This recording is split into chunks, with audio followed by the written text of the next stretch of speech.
kepada Allah Tuhan Yang Maha Kuasa, dan kita bisa melakukan Zoom meeting pada hari ini Selasa tanggal 14 pada jam 8.30 hingga selesai.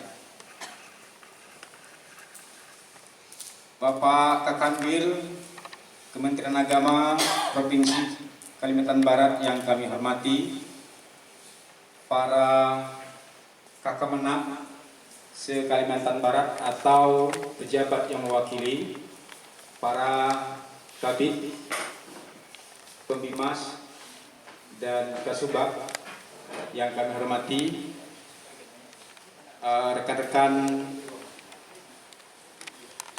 dari Humas,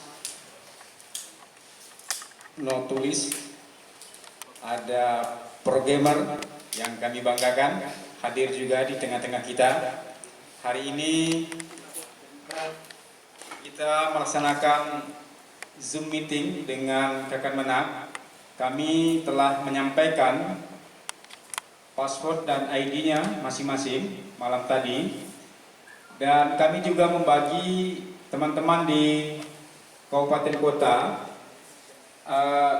untuk menyampaikan laporan berkisar 3 atau sampai 4 menit mengenai keadaan ataupun laporan-laporan lainnya serta informasi lainnya untuk disampaikan kepada kami, kepada Bapak Kakanwil. Sebelum memulai acara ini, mari kita berdoa menurut agama kita masing-masing. Bagi yang beragama Islam, mari kita buka dengan bersama membaca basmalah. Silakan Pak Ibu. Perlu kami sampaikan kepada Bapak Kanwil bahwa Kakamenak yang tidak ikut di Zoom meeting ini ada 2, yaitu Bapak Saripendi yang ada kegiatan di kota, diwakili oleh Bapak Haji Samsul Bahri sebagai MC Kasih PHU. Kemudian dari Kemenak Kuburaya, karena ada pertemuan dengan Bapak Bupati Kuburaya, jadi digantikan oleh Kasubag TU-nya, Bapak Abu Bakar. Ini Pak Ikhwan Puhani dari Ketapang, mungkin banjir ya. Ini saya lihat di mobil ini. Agar tertibnya acara ini, kita memberikan sepenuhnya kepada Kemenak untuk menyampaikan informasi. Jadi untuk Kabid Pembimas, karena kemarin kita sudah rapat juga di operation room, itu hanya mendengarkan, dan apabila ada pertanyaan-pertanyaan dari Kemenak Kota, mari kita sama-sama untuk mencatat, dan kalau perlu diminta oleh Bapak Kan untuk menjawab, kita memberikan jawaban atau sekedar memberikan informasi, itu saja. Dan sepenuhnya nanti memimpin rapat ini kami serahkan kepada Bapak Kakanwil. Perlu kami sampaikan juga kepada Kemenak Kabupaten Kota agar laporan itu di PDF-kan, kirimkan kepada kami atau ke Pak Tukiman, sehingga tulis kami tidak perlu lagi mencatat, tinggal merekap semua laporan-laporan. Sekian dan terima kasih. Untuk itu kami serahkan sepenuhnya kepada Bapak Kakanwil. Kepada Bapak dengan hormat disilakan.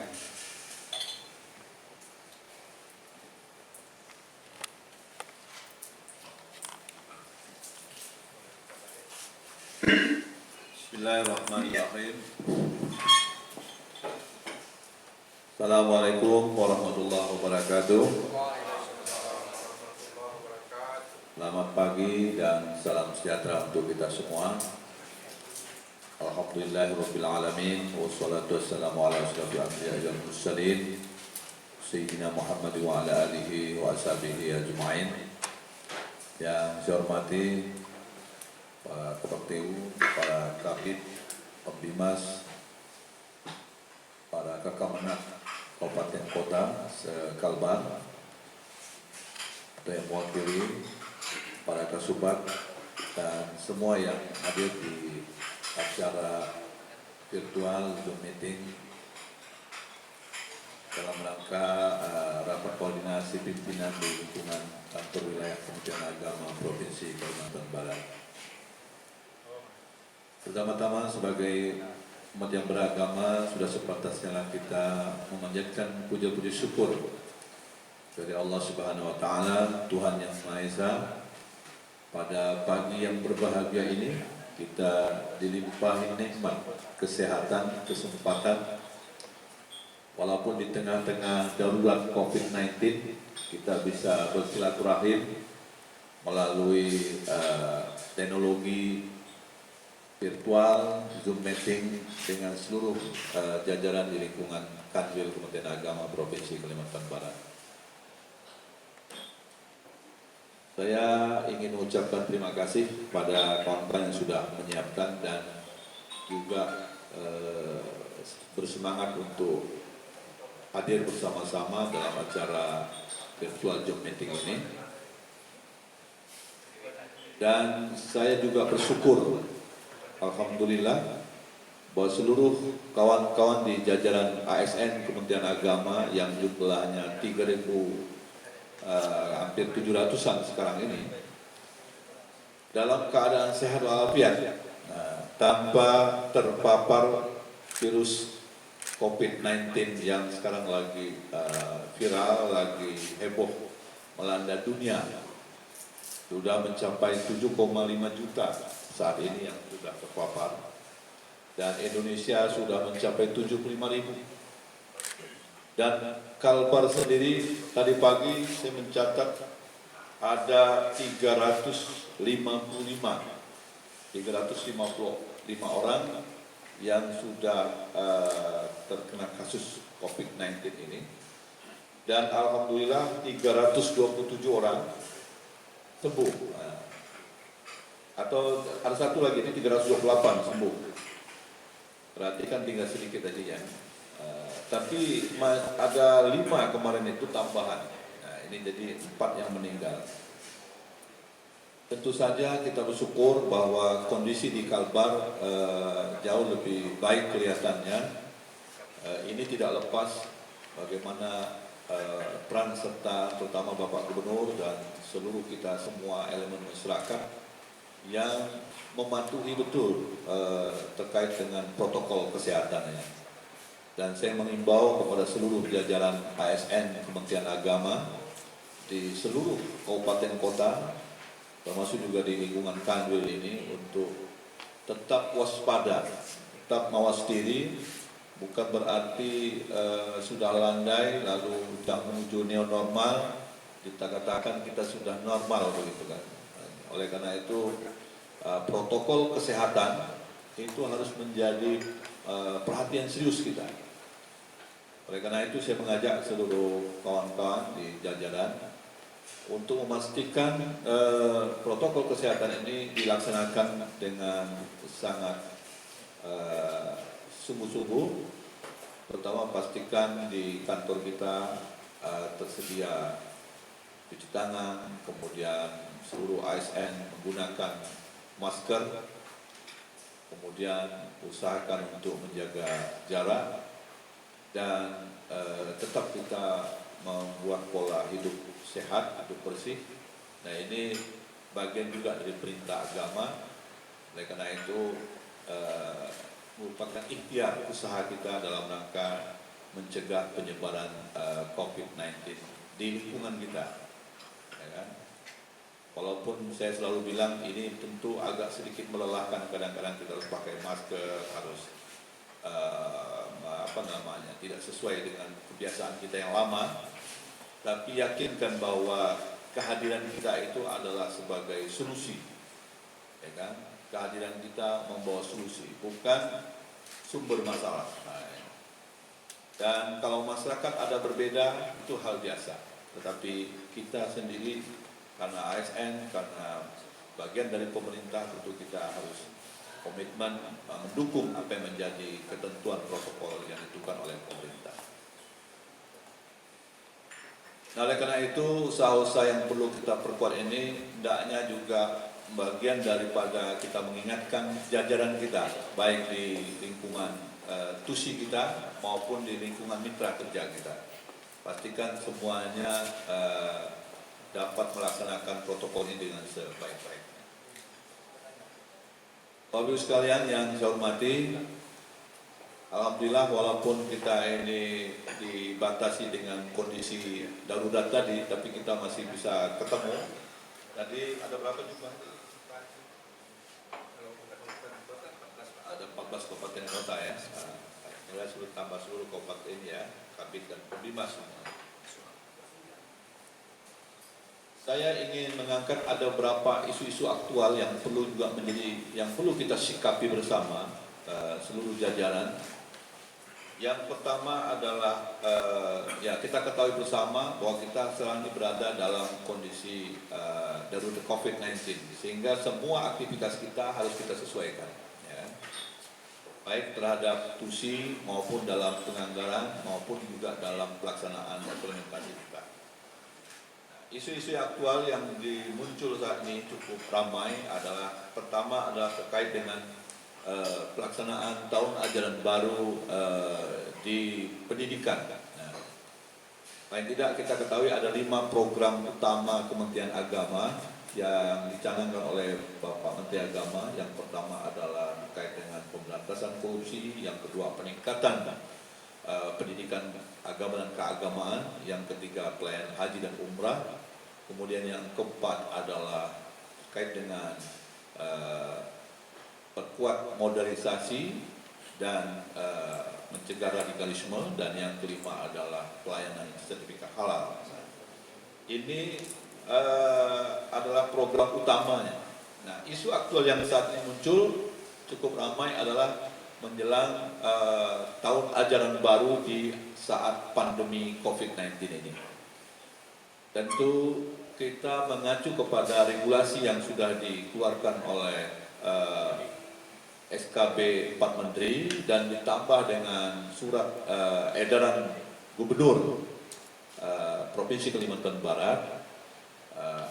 Paling tidak ada 2 hal yang sangat mendasar yang menjadi pemahaman yang sama buat kita semua. Yang pertama adalah bahwa seluruh aktivitas kegiatan pembelajaran di madrasah ya, itu tentu menyesuaikan dengan pendidikan di sekolah umum lainnya, ya, sesuai dengan edaran yang kita sampaikan bahwa pendidikan kegiatan KBM di madrasah dan pendidikan agama dan keagamaan yang lainnya, ibaratnya ada di situ SMK Kristen, Katolik ya, kemudian juga ada sekolah minggu dan pokoknya pendidikan keagamaan lainnya ya, ini diharapkan termasuk di dalamnya juga pondok pesantren. Tahun ajaran saat ini dimulai adalah tanggal 13 Juli 2020. Nah, pendidikan keagamaan lainnya dapat menyesuaikan tentunya sesuai dengan tahun ajaran yang ditetapkan.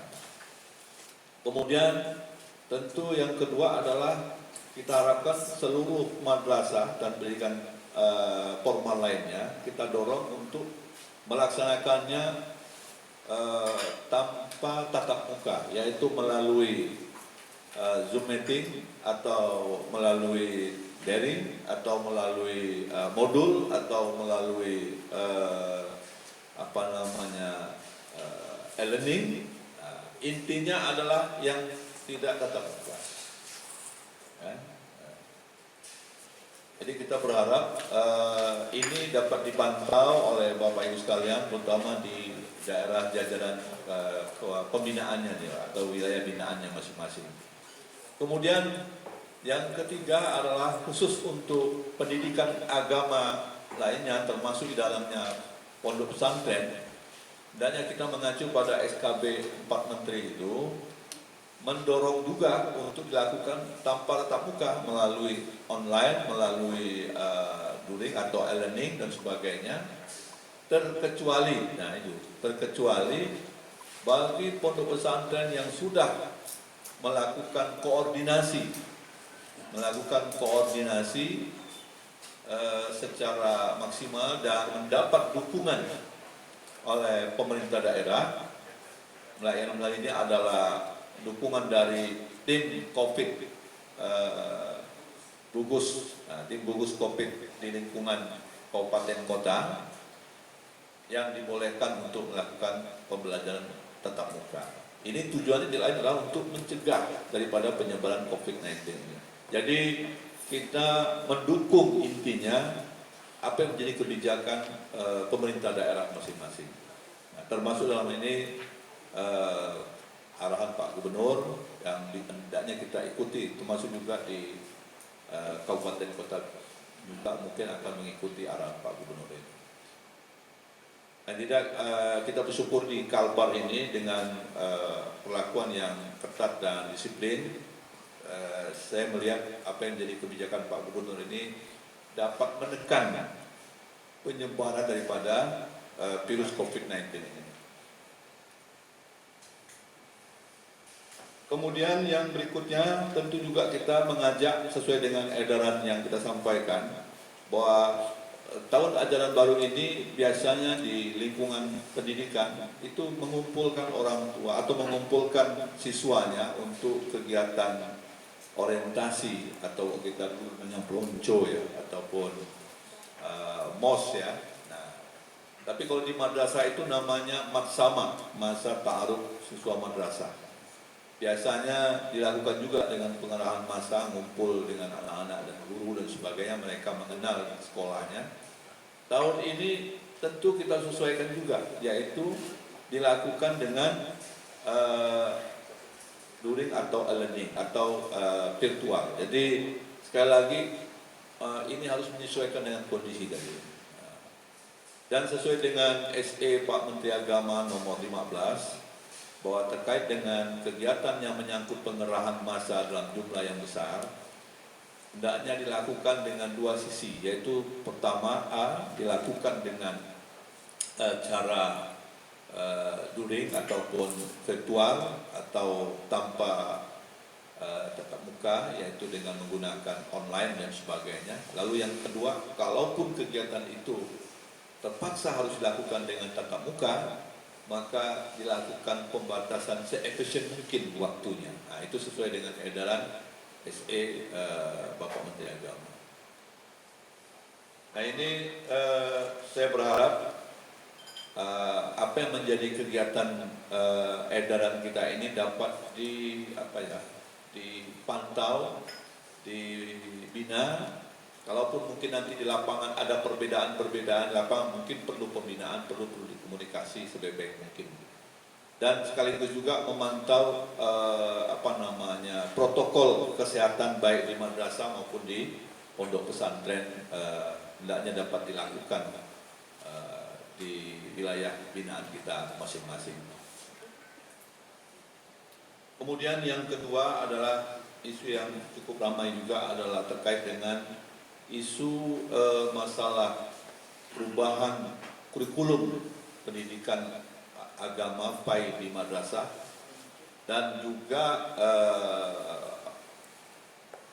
bahasa Arab kalau tidak salah, dua itu. Seolah-olah ada kesan bahwa pendidikan agama di madrasah akan dihilangkan. Sebetulnya ini persepsi yang keliru. Sebetulnya bukan menghilangkan mata pelajaran agamanya, tapi kurikulumnya disesuaikan. Nah, ada perubahan kurikulum baru di tahun 2020-2021 ini. Jadi jangan sampai kita tidak memahami dengan kondisi yang berkembang saat ini. Paling tidak ada persepsi yang sama. Sesungguhnya bukan pelajaran agamanya yang hilang, tetapi perubahan kurikulum. Dan perubahan kurikulum ini hal yang biasa dalam rangka menyesuaikan kondisi-kondisi kebutuhan perkembangan saat ini.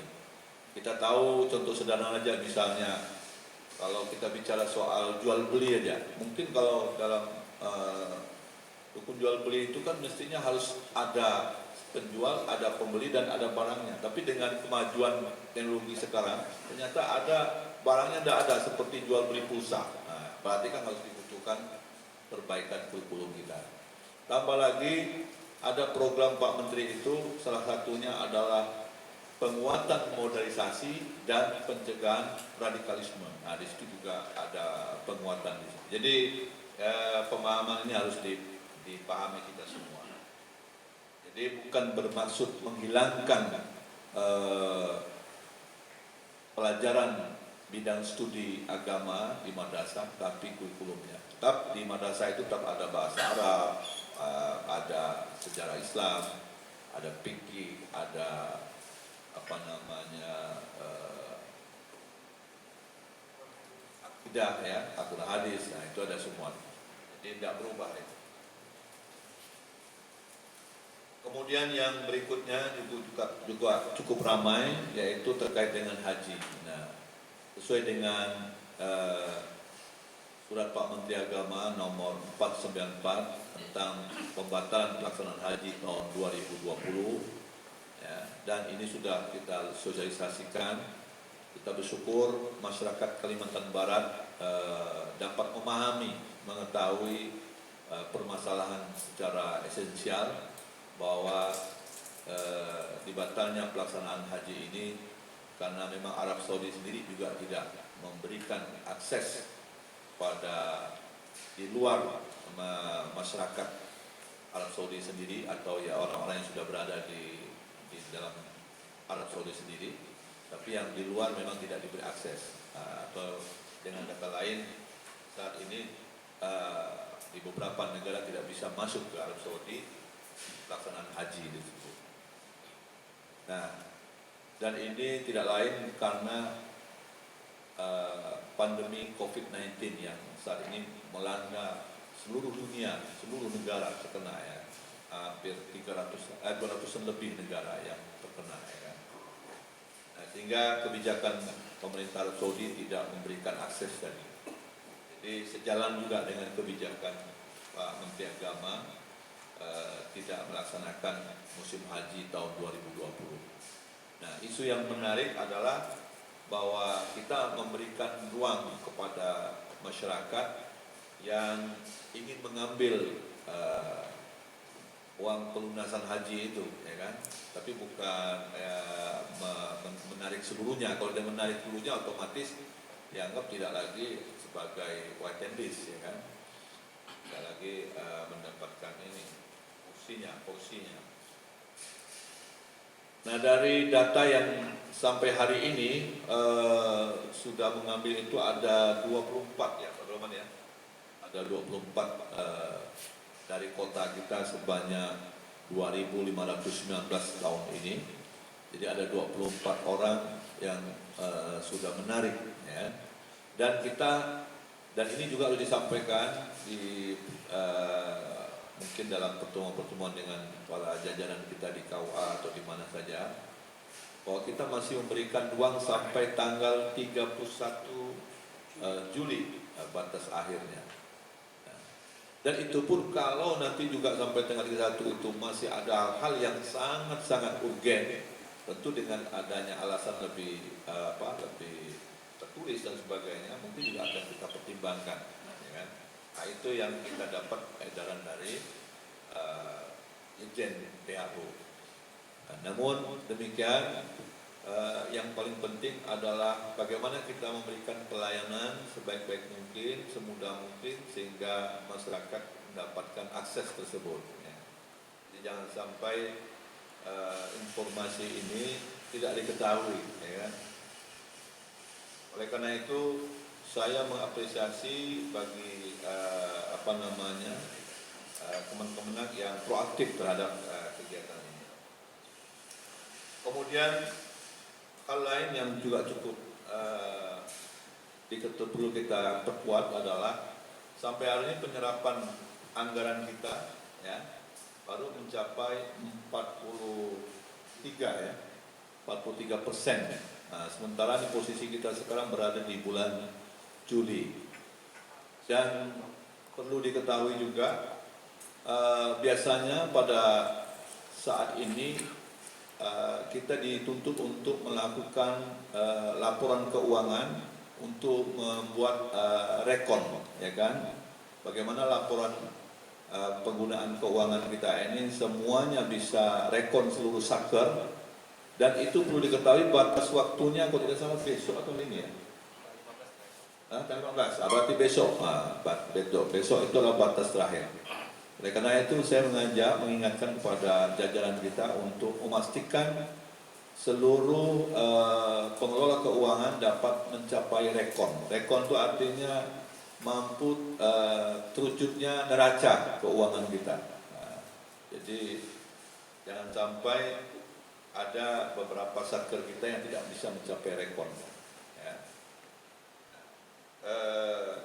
Saya berharap pada Kemenang Kabupaten Kota memastikan untuk cek and dicek kawan-kawan pengelola keuangannya, karena sempat 1-2 saja yang terganggu itu akan mengganggu sistem secara keseluruhannya. Berarti kalbar saya tidak bisa rekon nanti bunyinya seperti itu. Ya. Kemudian yang berikutnya kita juga saat ini dari KPKNL juga mendorong seluruh pengelolaan BNN kita itu dapat dilakukan apa namanya itu? Repal. Pastikan satker kita dapat melaksanakan repal CBNM kita. Jadi dan sudah selayaknya CBNM kita itu untuk setiap tahunnya itu kita membuat, kalau dulu namanya DIR ya. Kalau sekarang ini DBR. Jadi setiap ruangan itu harus ada DBR-nya. Dan harus dicek betul tidak barang-barangnya ada di ruangan kita itu. Terutama yang perlu kita sikapi adalah barang-barang yang ada kakinya yang bisa bergerak. Misalnya komputer, laptop, kendaraan, ya kan? Pokoknya yang menjadi kewenangan kita, dan jangan lupa bahwa KPA itu adalah bertanggung jawab terhadap pengelolaan CBNM.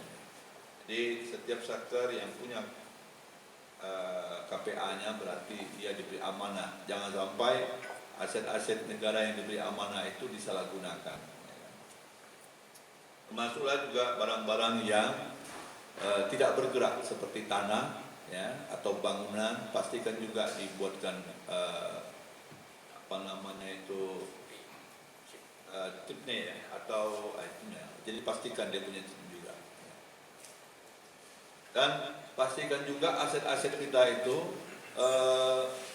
yang masih bersifat belum jelas, kalau misal ada dokumen-dokumen dalam arti hibahnya belum jelas dan sebagainya, harus diurus lah, ya kan? Terutama di lingkungan KUA, lingkungan madrasah dan sebagainya. Karena kata kuncinya, kalau misal bangunan itu bersifat tanah wakaf atau tanah pinjaman dari pemerintah daerah, kita itu tidak punya kewenangan untuk membangunnya kembali. Jadi anggaran yang bisa kita siapkan itu sifatnya pemeliharaan saja, anggaran pemeliharaan. Mestinya tidak terjadi seperti itu, tapi kita usahakanlah untuk sertifikasinya ataupun mengelolanya dengan sebaik. Kemudian isu lain soal EMPA. Nah, ini juga saya melihat kemarin sudah kita sampaikan ke seluruh kabupaten kota, masih ada beberapa madrasah kita, satker-satker kita ini belum proaktif untuk mengisi EMPA. Padahal itu adalah kewajiban yang terus dipantau pergerakannya. Nah, jadi oleh karena itu kami mungkin setiap semester tetap kita sampaikan mana yang warnanya apa, kemarin itu ada istilah merah atau kuning ya. Nah, jadi kalau misal merah itu berarti belum terlaksana EMPA-nya. Dan kita berharap Bapak sekalian, tenaga-tenaga teknis kita yang memang berada di jajaran depan strategis pelayanan pengelola keuangan, pengelola CBNM, pengelolaan yang lain, yang memang termasuk mengelola EMPA atau juga pelayanan dengan aplikasi-aplikasi, ini pastikan mereka kalaupun bergerak itu harus ada siap gantinya. Nah, jangan sampai alasan, wah ini Pak kami tenaga tidak ada karena sudah pindah. Nah, ini kan berarti kan karena Bapak sendiri yang memberikan rekomendasi pindah, otomatis yang jadi pindah. Kita kok dari rekomendasi oleh kabupaten kota berarti menganggap di kabupaten kota sudah bisa menyelesaikan masalahnya, ya kan? Nah, jadi kalau misal pun ada pergerakan, hendaknya sudah dipersiapkan kader untuk meneruskan. Jangan sampai pengelolaan keuangan, pengelolaan ini jadi persoalan. Dan ke depan memang diarahkan memperkuat jabatan JFT itu, jabatan fungsional tertentu.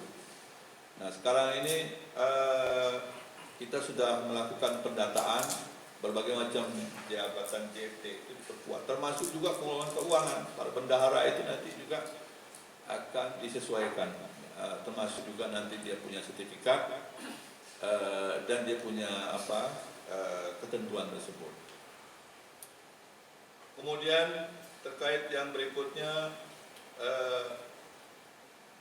saat ini lagi ramai juga masalah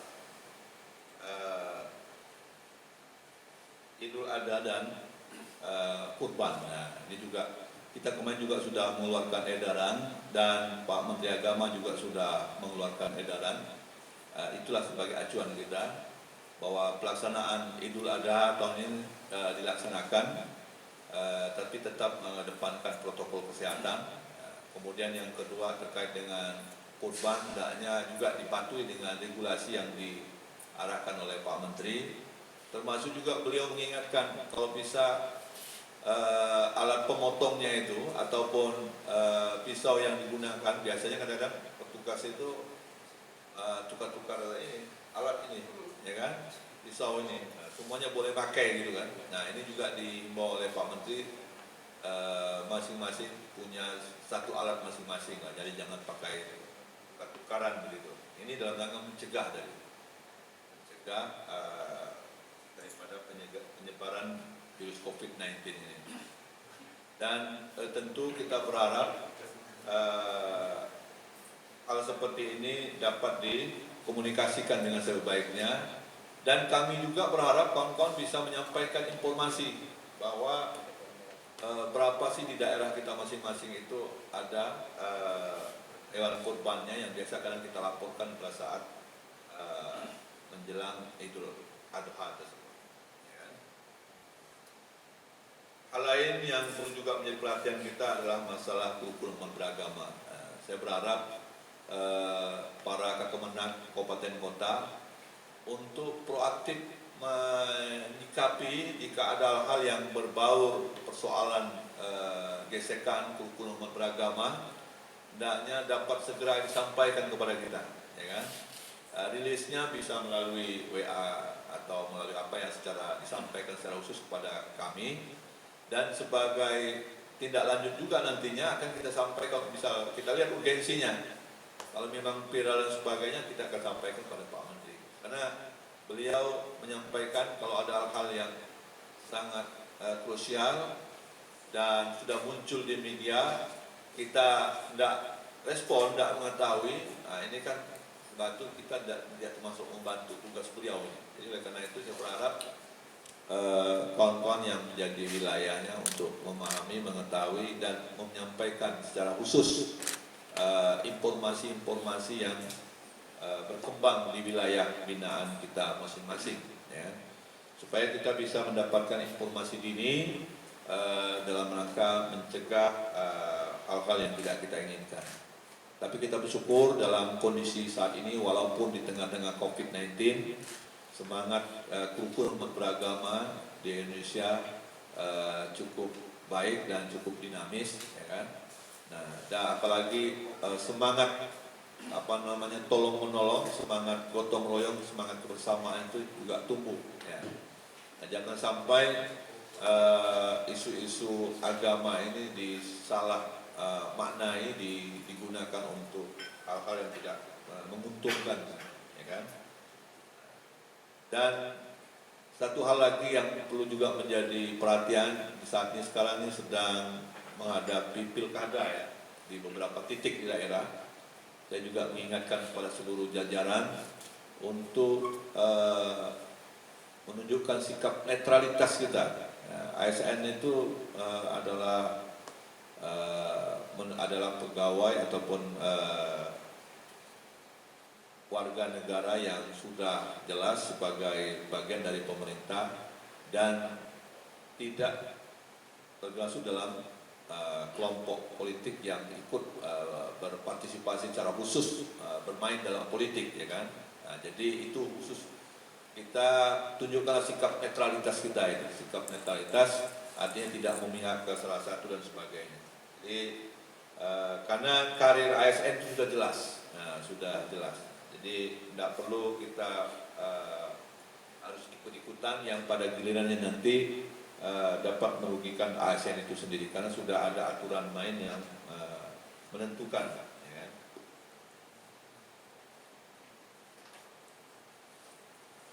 Kemudian di samping itu juga perlu kami sampaikan bahwa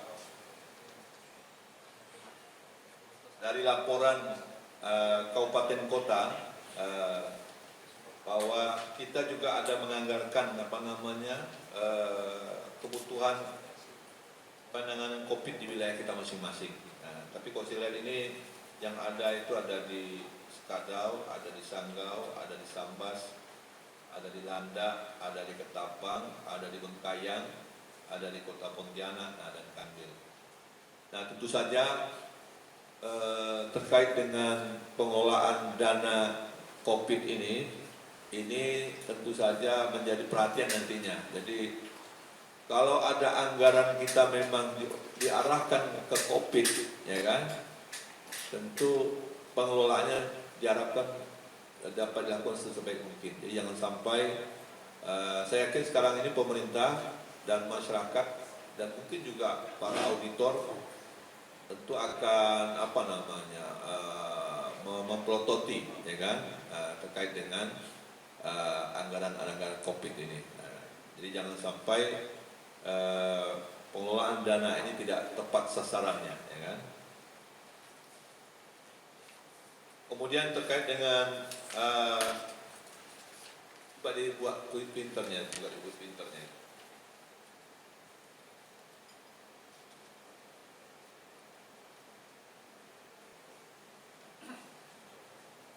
Nah, di next yang kedua yang ini, ya kan.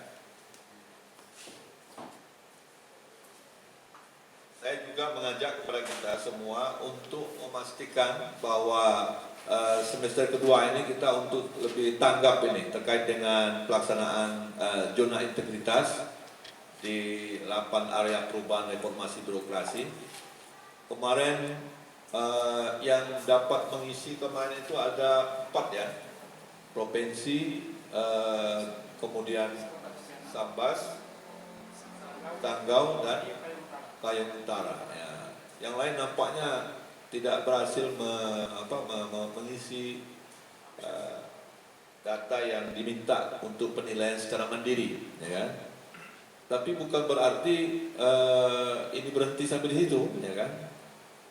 Saya berharap pembentukan panitia zona integritas di masing-masing wilayah ini harus disikapi dengan sebaik mungkin, karena ini bagian dari raport kita ini.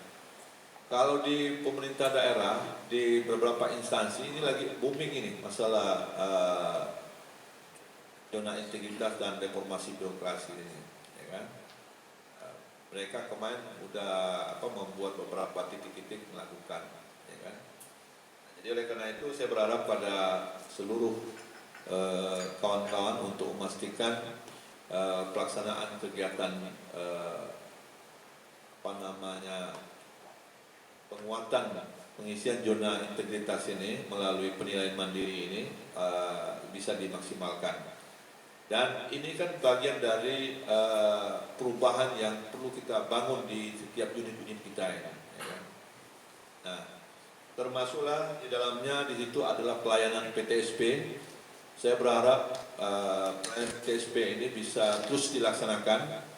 Kita kemarin sudah ada beberapa titik yang sudah kita laksanakan, dan tahun ini ada rencana akan kita resmikan lagi.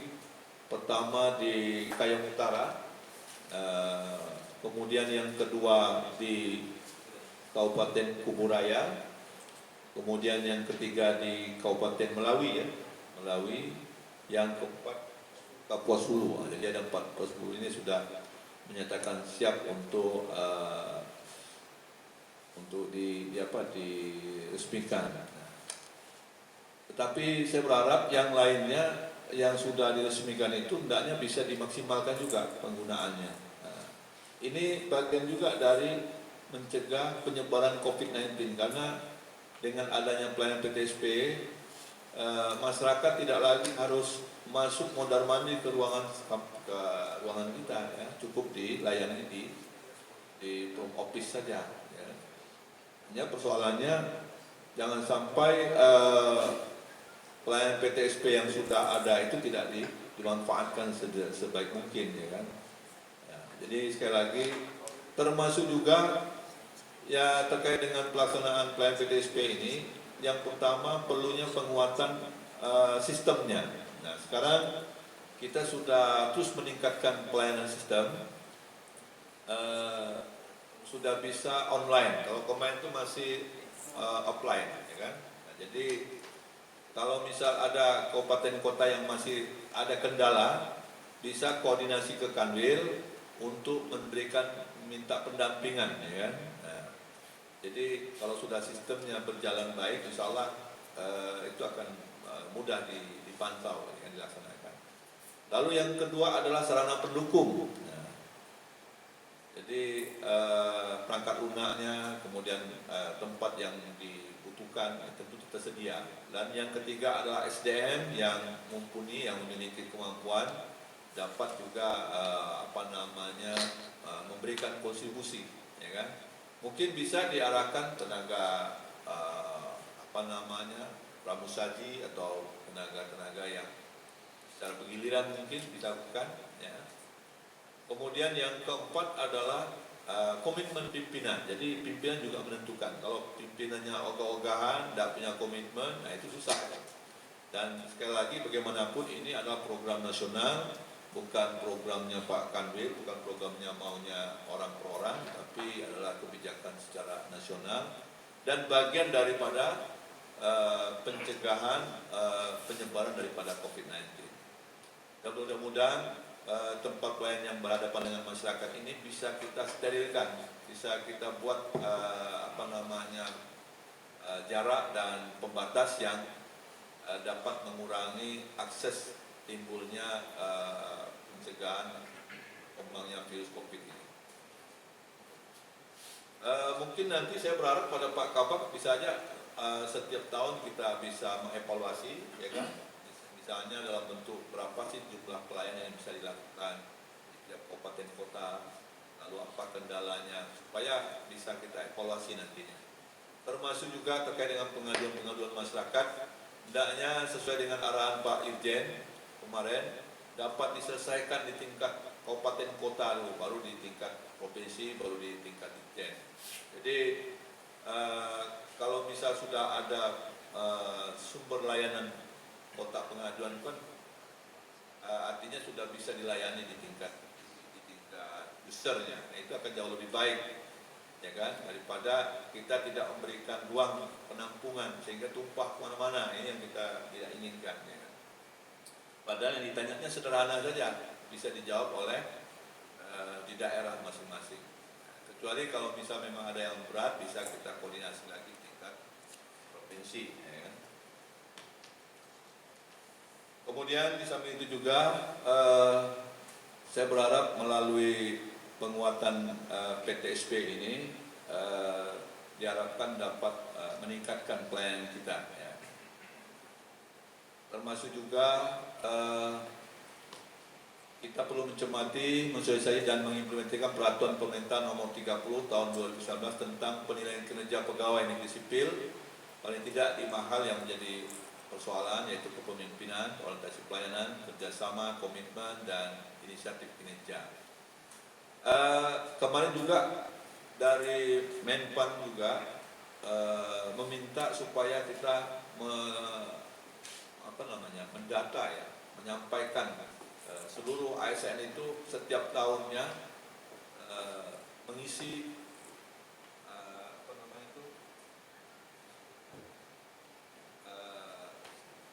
kita dulu kan DP3 itu SKP SKP online. Nah, SKP online. Jadi itu sekarang itu terus, kalau dulu kan kita berpikir hanya untuk konsumsi internal kita aja, untuk naik pangkat, untuk apa. Sekarang ini diminta itu dilaporkan, ya. Nah, kemarin itu ternyata kita belum mencapai 50%. Saya berharap ini juga bagian dari diingatkan seluruh jajaran supaya memastikan mereka menyampaikan kinerjanya tersebut. Ya. Memang di saat pandemi ini paling tidak ada dua hal penting yang perlu menjadi perhatian kita. Pertama, kita itu kan kemarin sebelumnya diarahkan oleh Pak Menteri kinerja bekerja di rumah. Nah, tentu sesuaikan juga laporannya. Saya berharap nantinya absen kita itu berdasarkan laporan kinerja harian yang dibuat, ya kan? Nah, tentu masing-masing Satker kabupaten kota pastikan semuanya sudah melaksanakan. Kemudian di surat SE nomor 15 kemarin kita memulai kerja di rumah, di kantor. Nah, dan alhamdulillah semuanya sudah di kantor semua. Jadi kita menggunakan absen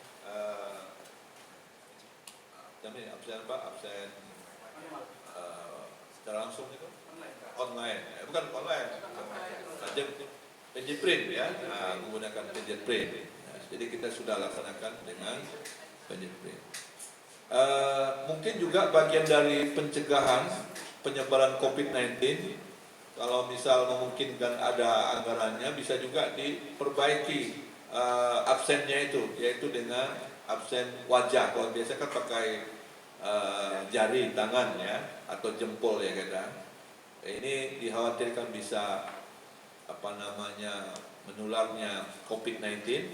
Nah, kalau misal ada anggaran memungkinkan juga dengan store wajah aja. Di Kanwil kita sudah mulai, sebetulnya tidak terlalu mahal itu, ya kan? Hanya beberapa juta aja bisa diadakan. Nah, jadi ini juga dalam rangka pencegahan dari pencegahan. Next, ya.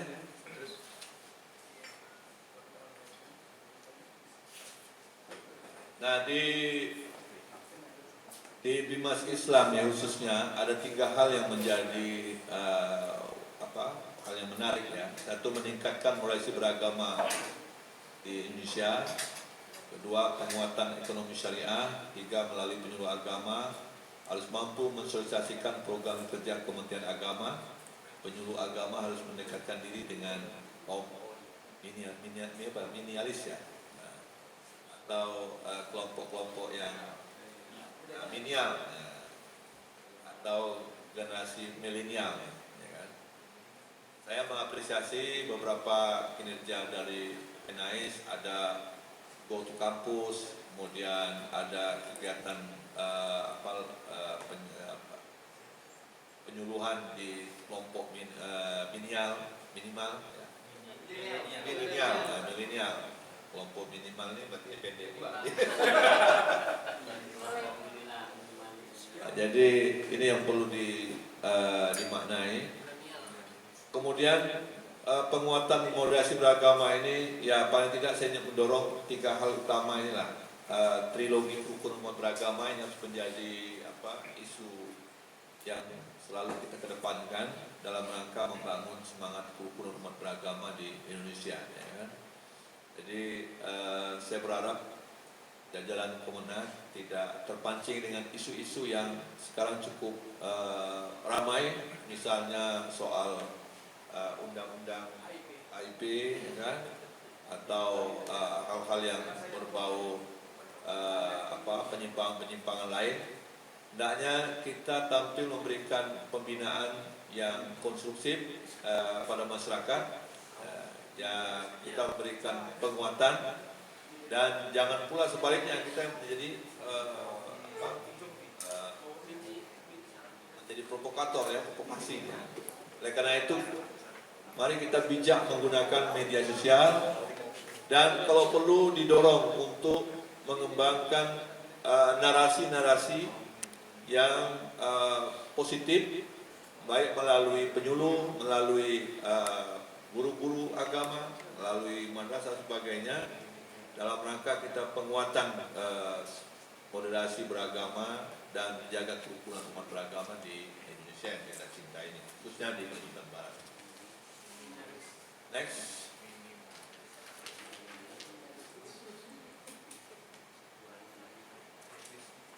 Nah ini tadi sudah saya senggol masalah pendidikan. Lanjut.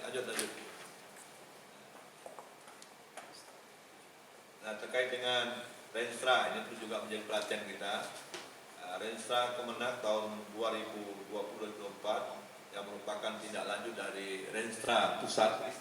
Dalam Renstra tersebut termaktub 8 tujuan Kementerian Agama, yaitu meningkatkan kualitas kesalahan umat beragama, penguatan moderasi dan kerukunan beragama, penyediaan layanan keagamaan yang adil dan merata untuk seluruh umat beragama, peningkatan pemberdayaan kelembagaan dan sumber daya ekonomi umat keagamaan, perluasan akses pendidikan umum berbasis agama, pendidikan agama dan keagamaan yang merata, peningkatan kualitas pengelolaan mutu pendidikan umum berbasis agama, pendidikan agama keagamaan, penguatan produktivitas dan daya saing pendidikan, dan peningkatan kualitas tata kelola Kementerian Agama yang efektif dan akuntabel. Nah, jadi Renstra ini harus menjadi bagian dari kita semua dalam menyusun anggaran. Acuannya di sini, termasuk juga tujuan-tujuan yang kita capai, barometer di sini.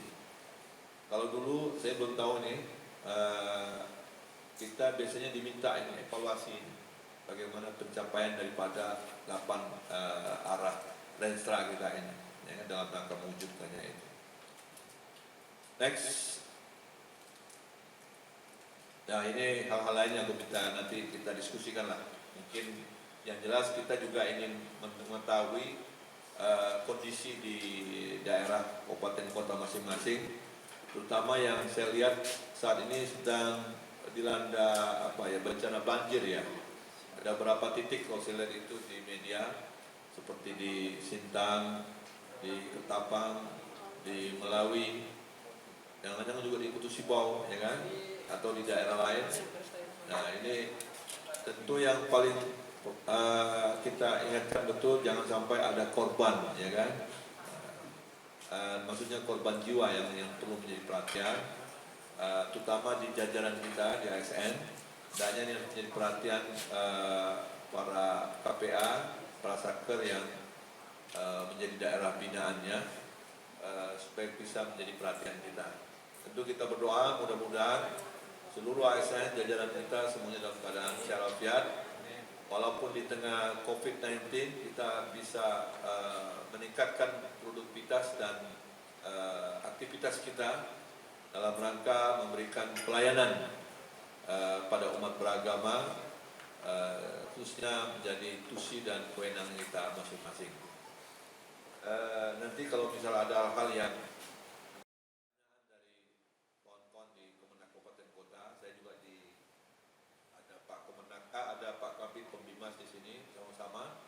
Sengaja kita duduk seperti ini. Biasanya kita kumpul secara langsung ini karena kondisi pandemik. Alhamdulillah bisa kita gunakan melalui pertemuan terbatas seperti ini. Terima kasih atas perhatiannya. Kurang lebih saya mohon maaf, dan saya kembali kepada Pak Kabak. Saya akhiri. Assalamualaikum warahmatullahi wabarakatuh. Terima kasih kami sampaikan kepada Bapak Kanwil yang telah memberikan arahan kepada kita semua. Semoga arahan serta informasi yang telah disampaikan dapat kita cerna. Untuk tertibnya, laporan dari Kemenak Kabupaten Kota, kami telah membagikan jadwal siapa-siapa yang dahulu. Kita dahulukan yang paling dulu karena sinyalnya juga agak kurang bagus. Dari Kapas Hulu, Bapak Sahrul silakan untuk menyampaikan laporan 3 sampai 4 menit.